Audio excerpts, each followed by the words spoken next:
eza droit na bino mais bongo te mokonzi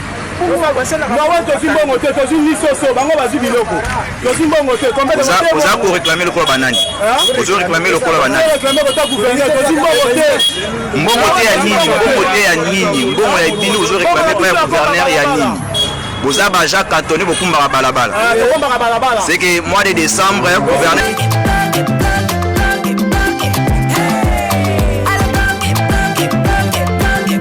oyoki elenge ya Congo.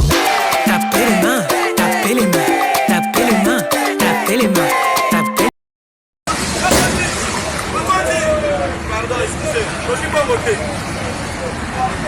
eza droit na bino mais bongo te mokonzi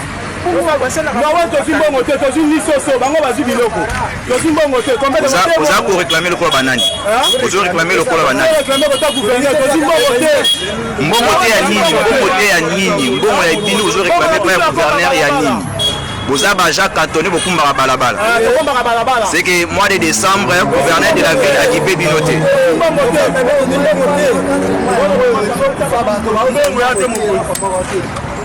c'est bon. Vous réclamez mbongo na ti. Vous allez combien de mois sans paiement? 4 mois. 4 mois. Vous venez à l'autre très bien que qui n'est pas bon. Mais après ça, tu viens de découvrir que qui n'est pas bon. Azoboma qui ça ko boma. Ozo soutenir malbano que qui n'est pas bon. Et puis ozo ko futa batoté. Papa. Au juste. Voilà, Sunga Congo, nous sommes en direct sur boulevard du 30 juin. Eza Bajan.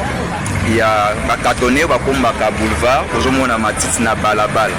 Bazotumba balabala pour réclamer salaire na bango auprès du gouverneur de la ville de Kinshasa, Daniel Bumba. Que population Bajala Bakumba Wabike, Baoso salaire na bango te. Voilà. Nous avons vu en direct, commenter, partager, aimer. Ça sera une bonne chose.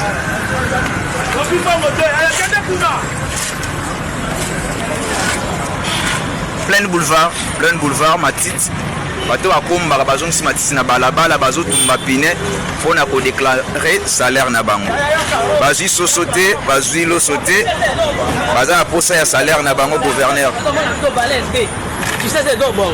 Biso ba ko bonisa ngaba ba ko balete. Nous la ba fudite bon année yango ba fudite. To komo la butu moi. eloko nini ezolakisaki yo ozali agent au gouverneur de la ville ayebi yo afuta salaire na ville voilà preuve ala kuyi ata makambo ya balabala te voilà à part bagilien bozalaka suni eloko nini bapesami lokola bagilien voilà à part gilien ezalaka na eloko te oyo ekondike kozali agent voilà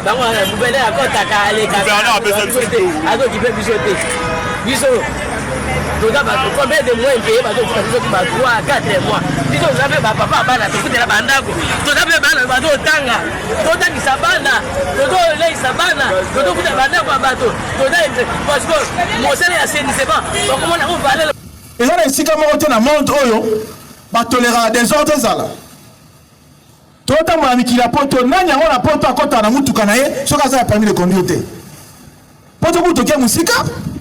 Il y a certains pays frères ici en Afrique où les gens ne se permettent pas ce luxe-là. Mais pourquoi tout comme ils sont normal là? Ceux qui m'ont rappelé qu'il faut avoir permis de conduire, aux hommes en tracasserie. Ceux qui m'ont rappelé que Moutoukana faut en assurance parce que tant qu'on accident là, quand on a raté. Et qu'on protège les moko et qu'on protège les Moutou Azali à tomber dans le sinistre. Ceux qui m'ont dit qu'il faut en assurance, aux hommes en tracasserie. Oui, ça va confusion vraiment notoire. C'est impunité. Parce que quand tu veux pour que ville comme ordonné, nous allons s'inscrire pour la désordre qu'on continue dans notre communauté.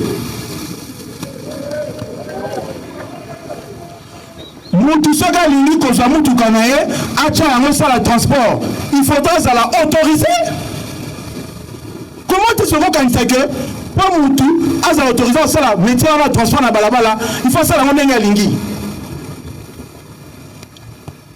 Ezali Mobeko et on a mutu boye grille tarifaire tu bien un tarif parce que tu as de commettre encore peu comme en force à loi la volonté na moko on a mutu pas nous les hommes menacés obi ko matsa transport pour moi de passer ben na arrêt on matsa transport donc pour la moni que ça normalement faut tout ça la bonne mais non trop c'est trop. Nous tous là nous sommes impactés négativement avec le désordre qui se fait dans les routes nous tout le monde a ignoré la route. Embouteillage, désordre caractérisé, insécurité routière, les accidents désordre, nous en sommes tous conscients. Mais vous voulez quoi? Quand ça va continuer? Tout ça sur la terre mission to confier bino et que ça la permanent et to s'organiser ça la bonne peine de sorte que ordre et comme on courir na kati banzela. Na sengi na bino maturité à l'école mingi. Vrai, nous sommes au quartier Binza Pigeon dans la commune d'Engalema, précisément sur l'avenue de Libération, ex-24 novembre. Ici, l'ex-ministre de la Santé, Eteni Longondo, a décidé de s'emparer d'une avenue qui désormais devient sa propriété privée. Avec l'aide de la police du parquet de la Gombe, c'est au cadre de l'IDPS vient de clôturer cette rue qui dorénavant fera partie intégrante de la parcelle dont il est le propriétaire. Les portails des parcelles situées dans cette avenue ont été tous barricadés par des murs en briques ici en pleine construction comme l'attestent les images. Monsieur Eteni atindi bato na ye baya kobuka porti batonga mur tomoni ka bagister ba na ba maçon na ba briques na ba soda babandi kotonga. Les voisins de Messier Eteni Longondo qui alertent l'opinion sur cette mesure arbitraire sont donc obligés d'escalader des murs afin d'évacuer à leurs occupations, une tâche très pénible pour les enfants à bas âge et surtout des mères de famille. Ces derniers implorent les autorités politiques et judiciaires du pays de les délivrer de leurs tout-puissants voisins. Messier Eteni atindi la police et a kangela biso entrer to bimate parce que soi-disant c'est plus de 20 ans. Na sombaka parcelle oyo na 1999. J'ai vendu au docteur Eteni Longondo les bâtiments de mon appartement. Appartement n'est pas synonyme à parcelle. J'ai construit un chemin public, une servitude, qui va de la grande route à la résidence de monsieur Antoine Katoto. Le docteur Eteni se permettra de forcer et de rallonger les bâtiments. Omoni ndambo tolobaka totika. Ndambo oyo ayaka kobakisa qui n'était pas na plan oyo batekela kaye, ça n'existait pas avant. Rallonger les bâtiments en prenant une partie de la servitude d'abord, puis en supprimant totalement la servitude. Les dirigeants du pays et surtout ceux du parti présidentiel sont ici interpellés afin de recadrer leurs camarades Eteni Longondo qui usent des pratiques rétrogrades d'une autre époque en même de salir l'image de marque du président de la République et celle de l'UDPS. En tout cas, tu as un regret ma casse. Tu as dit que tu as voté IDPS, mais comme tu as changé.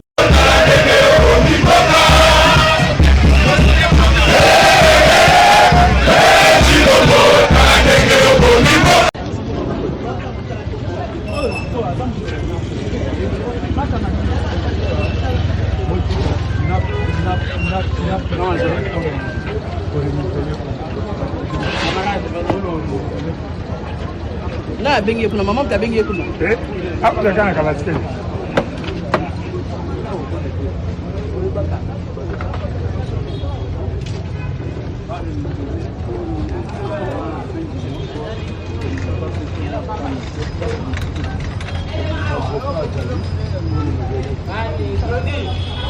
Telema pima kusuma kwa takata biso mala kasi telema sila là telema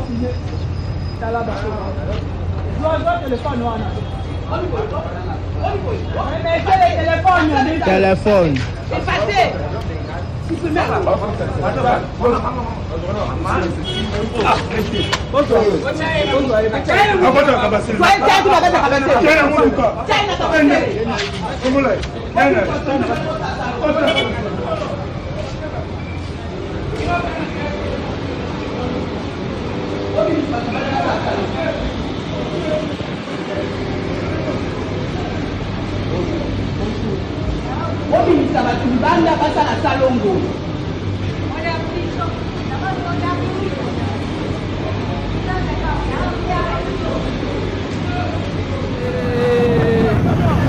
C'est sérieux, oh, Marambo.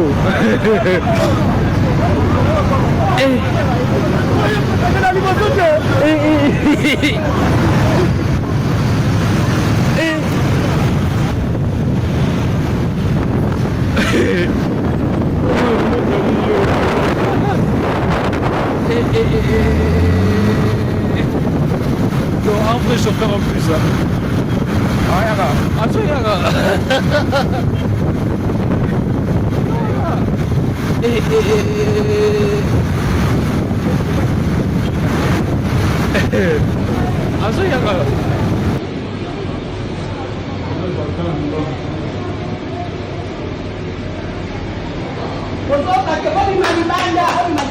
Ma voix moto, qui est un bureau, voix nini, lance voix, pesa Doris.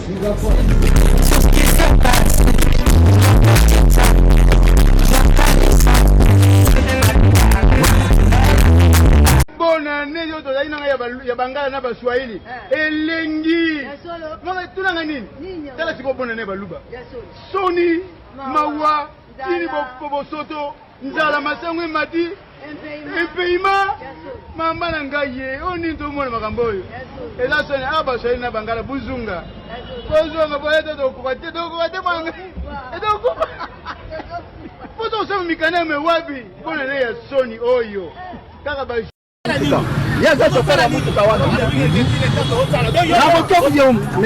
Faites attention, je vous reproche en tant que supérieur. Non,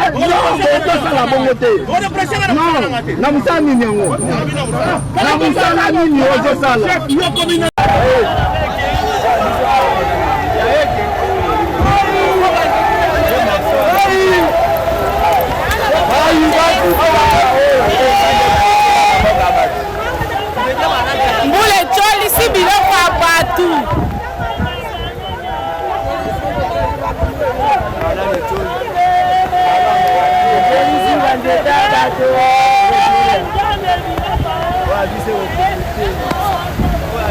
Oyo eza na maboko ya Isaka nini kazinda.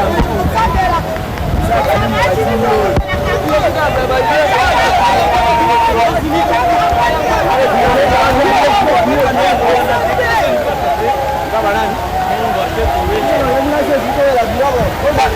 Biloko ya bato ezochola pression ma eleki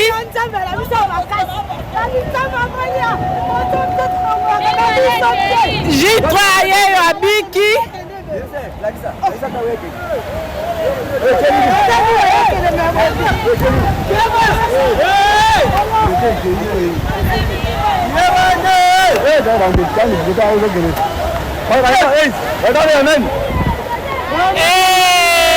Nzambe musala tosalaka nkolo musala riske Yesu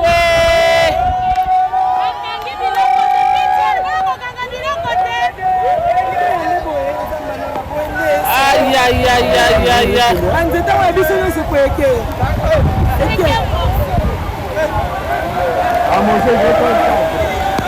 Eti o bola na mote. Nana la na makasi bro.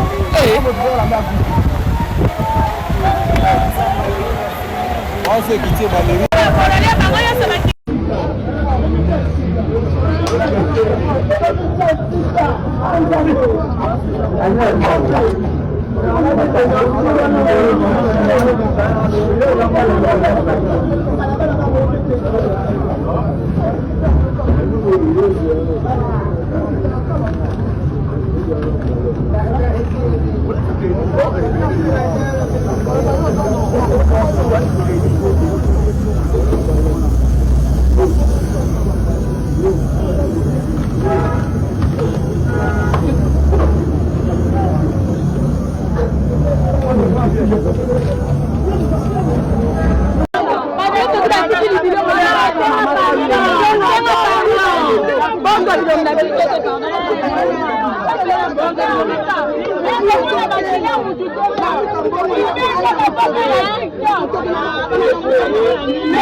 Et ça va péter. Péter. Vous allez fuir. Vous entendez?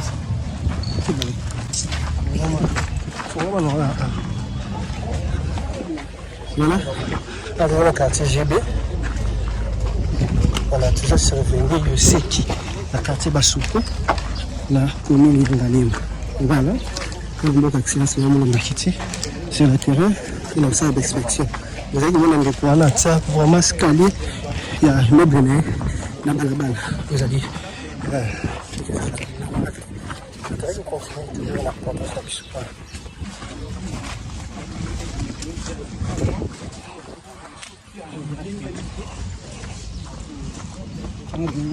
C'était belle en Ngalema.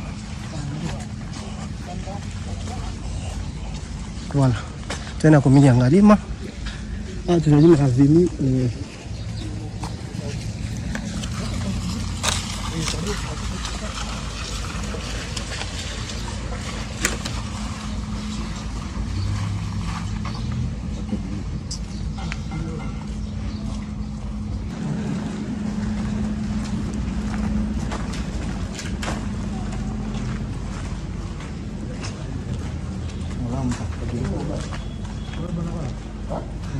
Balabala.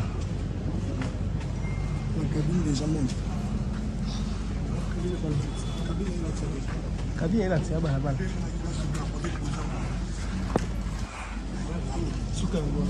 Souka mire ya ngo wana mire. Voilà. Bino ngota les meubles oh. Bita immeuble oh. Ça dit makela na mkolo immeuble. Zana balabala ndebo yetu mwana na bilili. Ndio tubisa kuna mwana wako experience ya mulumba akitarata kuna usala ina kitasa na inspection vous avez comment immeuble oizali awa vous avez comment limite normale yango limite normale yango mais autant niveau oh intouchable dans un balabala même cabine à courir avec l'accès moi mboka akitisa le terrain pour la conseil d'inspection voilà vous moni yango soto awa vous avez malamu o nyoso o to zumi wana eza na balabala donc so tu as na biso boy bon mon limite bande ko no bazali mais so tani azana balabala donc ciblé merci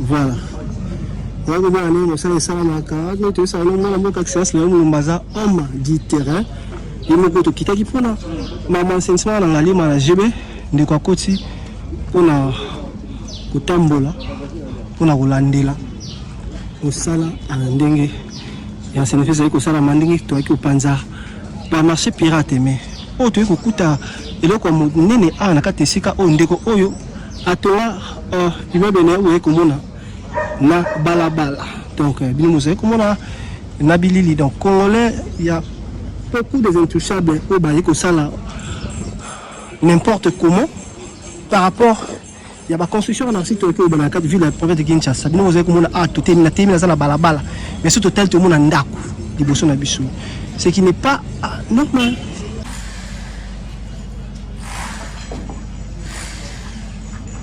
OK wapi vous ça désolé.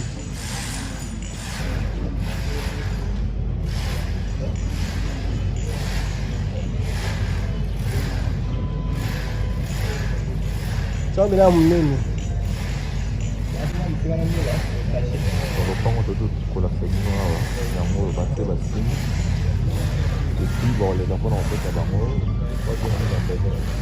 marque oyo ezali avertissement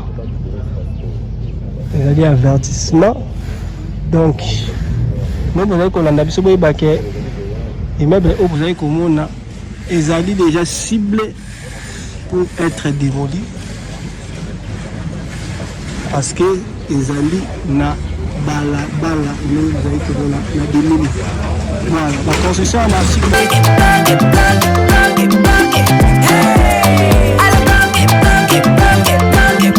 Oyoki elengi ya Congo tapez les mains